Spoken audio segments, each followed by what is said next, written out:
আবারও বারিশা হকের সাথে দেখা মিলেছে বুবলির। দ্বিতীয়বারের মতো বারিশা হকের সাথে প্রমোশনের কাজে প্রস্তুতি নিচ্ছেন শবনম বুবলি। সম্প্রতি শবনম বুবলিকে দেখা গিয়েছে ব্র্যান্ড প্রমোটার বারিশা হকের সাথে। বারিশা হক ক্যাপশনে লিখেন, next project with Shabnam Bubly. তবে কি আবারও আলোচনায় আসতে শবনম বুবলিকে ব্যবহার করেছেন বারিশা হক? বারিশা হক আরো বলেন, এতদিন বুবলি আপু আসলে প্রমোশনাল কাজগুলো থেকে একটু দূরে ছিল, এখন উনি নিজে স্টার্ট করেছেন, কারণ উনি মনে করছেন আমি কেন পিছিয়ে থাকবো। বুবলির বারিশা হকের সাথে কাজ করা মোটেও ঠিক হয়নি, কারণ বারিশা হক সম্প্রতি যে ইন্টারভিউ দিয়েছেন বুবলিকে ঘিরে, সেটা মোটেও সম্মানজনক নয় বুবলির জন্য।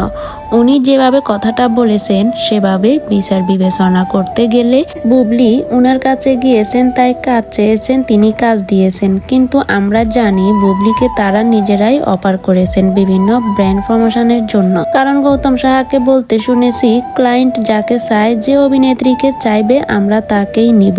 কিন্তু বারিশা হক কথাটা যেভাবে বলেছেন, মনে হচ্ছে বুবলি তার কাছে কিংবা গৌতম সাহার কাছে কাজ চেয়েছেন, এই জন্য বুবলিকে তারা কাজ দিয়েছেন। তো ভিউয়ার্স, বারিশা হক কি কাজটা ঠিক করেছে? আপনারাই কমেন্ট করে জানিয়ে দিবেন।